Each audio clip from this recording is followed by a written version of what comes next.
Station, this is Houston. Are you ready for the event? Houston Station, we are ready for the event. WUSA, this is Mission Control Houston. Please call station for a voice check. Station, this is Caitlin Brack with WUSA. How do you hear me?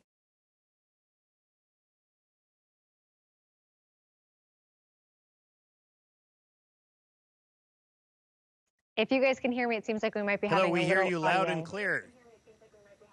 Excellent, excellent. Thank you guys so much, Mike and Jeanette. I appreciate you taking the time to chat with me this morning. Seems like we might have a little bit of a delay, understandably so. So we'll work through that and get right to some questions to be mindful of your time. So Jeanette, we'll start with you. What was it like finally seeing Earth from space after years of all of that training? Well, I could say that it was amazing. You see pictures of it and you dream of it, and you just never know what it's going to be like when you see the real thing, but it's still I was still awestruck to see it. So it's absolutely beautiful to see the Earth from that vantage point, from this vantage point. And Jeanette, talk about how your studies at UMD helped prepare you for this opportunity. Oh, University of Maryland helped greatly. You know, as a student, I was taught to build my own models, to fix my own models, to develop the analytical capabilities to describe what my model would do. And kind of here in space, we're the big thing that we do is that we are the hands and eyes for all the scientists on Earth. And plus, we also have to take care of the space station. So as a student, we learned all the basic skills that you would need to do that. And, you know, over the years, you continue to hone and sharpen those skills. And, you know, those are the skills that we need, like even today or yesterday, just taking boxes out of the cargo ship and transferring them to the station. You know, we're using basic tools, and everything that we learned as a student, I learned as a student, you know, comes into play now. Well, there are a lot of folks here in the DMV and, of course, at the University of Maryland that are very proud of you. Talk a little bit more about what astronaut training at NASA was like. Oh, wow. Astronaut training is it's amazing. We, as ASCANs, you know, we start learning about the International Space Station. We learn robotics. We learn to fly the T-38 jets. We learn to do an EVA. And so even beyond that, once we're past astronaut candidacy, we go on to do analog missions where you can live underwater for 9 days or 2 weeks, or you can live in a cave for 5 days. So all the analog studies that we do kind of simulate what we're doing here in space right now. And even the National Outdoor Leadership School classes that we do, where we're either camping in Utah or in Wyoming, or we're whitewater rafting in Alaska. All of these things teaches us how to work together in a group as a team and to learn self-care and team care at the same time. So a lot of the training that we do, all of it contributes, and it's led us here right now. Absolutely amazing. And talk a little bit more about what specifically you'll be doing on the ISS during this expedition. Well, there's many different experiments that'll come along through our increment. And so, you know, right now we're configuring the station for our crew, and we're helping the crew that was here configure to go home. So right now we're doing a lot of taking things out of the Dragon that brought us up here and helping to reconfigure the vehicle that was here already, the Dragon vehicle. And in the future, we're going to do things like some cell biology studies, some stuff with the microscope here in the Japanese exploration module, and many different things on top of that.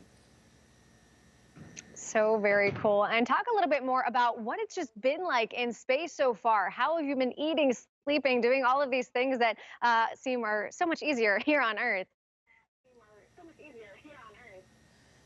Well, that's a great question. We've been here a day and a half, and most of it has been just adapting, acclimating to the space environment.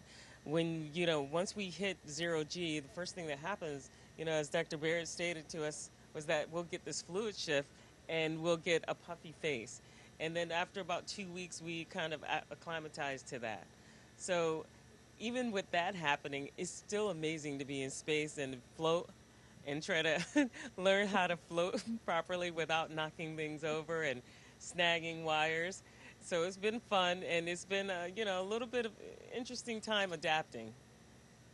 And Jeanette, it's my understanding that this isn't necessarily the path you thought your life would take. Can you talk a little bit more about how you got here in space? Well, as a kid, I never thought that I would ever get selected to become an astronaut, but I chose to become an aerospace engineer at the age of 9, not realizing that that one thought at the age of 9 would lead me to become an aerospace engineer. And once I finished school, I went on to work at the Ford Motor Company and for the government, and it was through those jobs that led me to apply, partly because I learned to be deeply technical, but working for the government, I learned a little bit more about being operational. And when I tell students that, they always ask, what does that mean? Well, as a scientist or an engineer scientist, I could probably help design and develop anything that flies, but I may not be able to fly it. But as an operator, you can fly it, but you may or may not be able to design it. So having those two talents come together to me, was what I thought made a great astronaut. If you can be deeply technical and operational at the same time, and being here on station, I could see where all of that is applicable. So eventually, after having worked for the government for 7 years, I figured that, okay, well, maybe it's time that I apply. And, even though I knew many people who were awesome and great who were applying and they didn't get in, I figured that, that may have been my last chance to apply. So I went ahead and applied. And here I am. Absolutely amazing. And Jeanette, final question. What message do you hope your presence in space tells the next generation that may be watching from here in the DMV and beyond? Well, the big thing that I hope is that, all kids from all countries, everyone sees that this is an opportunity for them to either come to space or contribute in some way to get us further and further into space. So, I don't, I believe that as astronauts, we are leaders.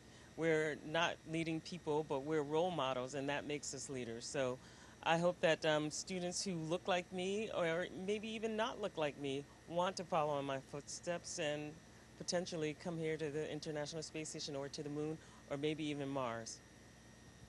Jeanette, you guys absolutely are leaders. Could not agree more. Do we still have Mike there with you? Yes, we do. Mike has been chasing things that are floating away, and he's getting them out of our way. Yeah. As you sometimes have to do in space, I would imagine. Now, Mike, this is not your first time in space. Talk about what it's like time and time again returning to the ISS. Well, it's different every time, I'll tell you that right off the bat. I've been lucky enough to fly on 2 other vehicles before the Dragon, so I have a bit of point of comparison between the Russian Soyuz, my first flight, and the U.S. Space Shuttle, my second flight. Any ride to space is a good ride to space, and the Dragon just is representative of new technology. It's a new generation spaceship that brought me to this same space station as the Soyuz did back in 2009. So that's pretty neat. And as Jeanette was describing, the human body just goes through these changes once it gets back into zero G. And I just am very fascinated by how those changes take place and how adaptable the human really is. And how we can literally just kind of become 3-dimensional creatures again. Whatever your ride to space is your time in zero gravity just reflects how amazing the human body is. It's been very gratifying for me to fly with 3 rookie flyers like Dr. Epps here and watch them kind of experience it all for the first time, too. That's one of the big joys I have. Oh, that's amazing. Well, Mike and Jeanette, I wish we had more time to talk, but I know a lot of folks are looking to speak with you this morning. Thank you both for your time. Good luck, and I look forward to connecting, hopefully, once you're back down here on Earth. Great to talk to you.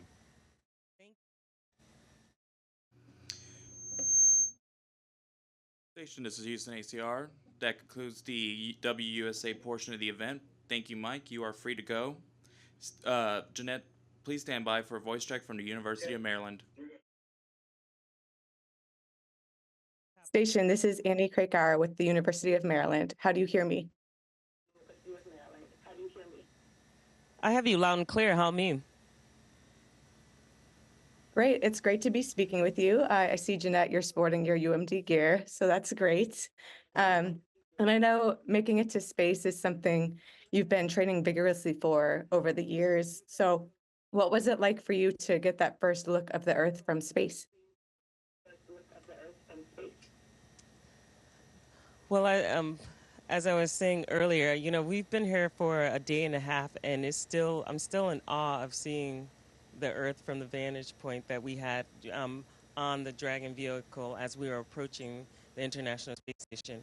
I mean, you can see it, and you can see it in pictures, even dream about those pictures, but there's just something that happens when you see it with your own eyes. It's just amazing.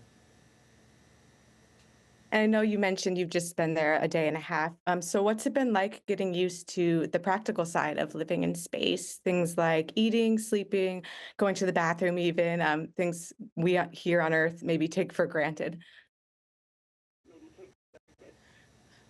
We definitely take it for granted. We have been, one of the things that happens is that you get this fluid shift in your body, so you get a puffy face, and it lasts for about 2 weeks. And then it may sound a little congested, but that's just the fluid shifting in your body. So over the next 2 weeks, my body will acclimatize and adapt to this space environment, no gravity. The things that we're doing is doing a couple of different things with the vehicle. We're taking things out of our vehicle, configuring it for staying here for 6 months, and then we're helping the crew that is here, we're helping them get ready to leave. And, in the evenings and during the day, we'll have some meals together. Some of the things that I've eaten already were some barbecue beef brisket, things like that. We even have some interesting snacks, like I brought some figs along, and we have dates, and of course we have chocolate. So the food here is comparable to the food that we have on the ground. We just can't run out and get, to fast food or even go to a restaurant and get food from there. We just have everything already upmasked for us. So adapting to life is, and even learning to use the waste hygiene compartment, the bathroom. So we're learning a lot, and it's been a day and a half, and things are already getting better, even just how to move around station and not float away every time. So there's a lot, and there's a steep learning curve. It'll go on for 2 weeks, though, but hopefully by the end of the week, I'll be more acclimatized and get better and better and better. So what experiments, I know you'll be doing quite a few experiments during your stay. So what are first on the agenda?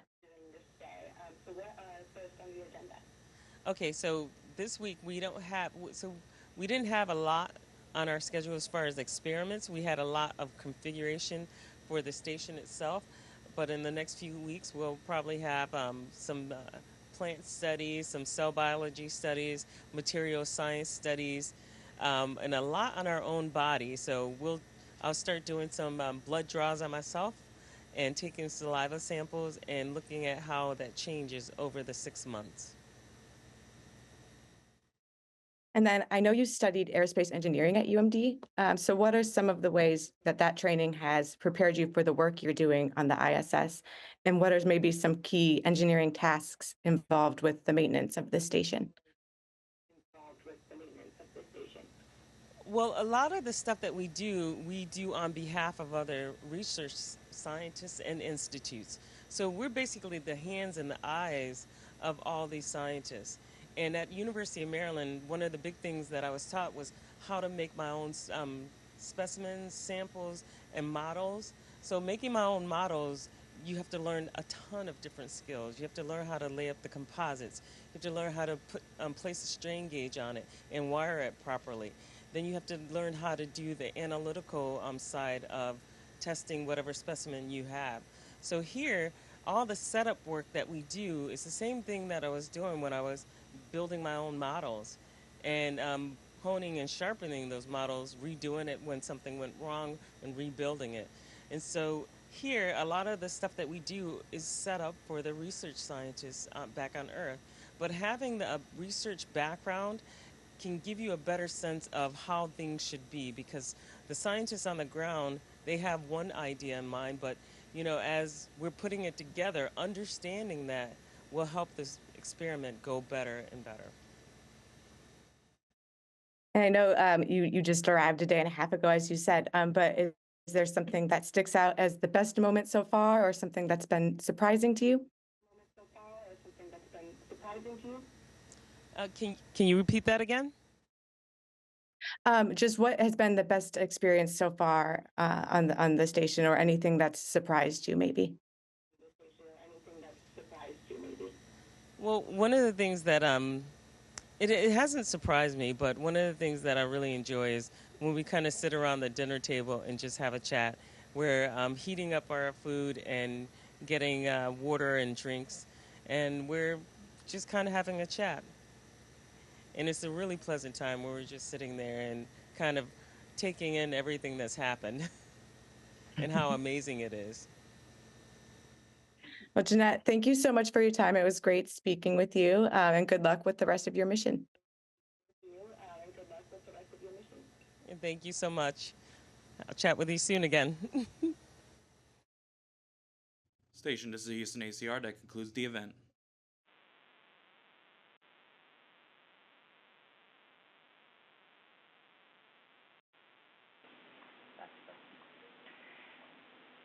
Thank you to all participants.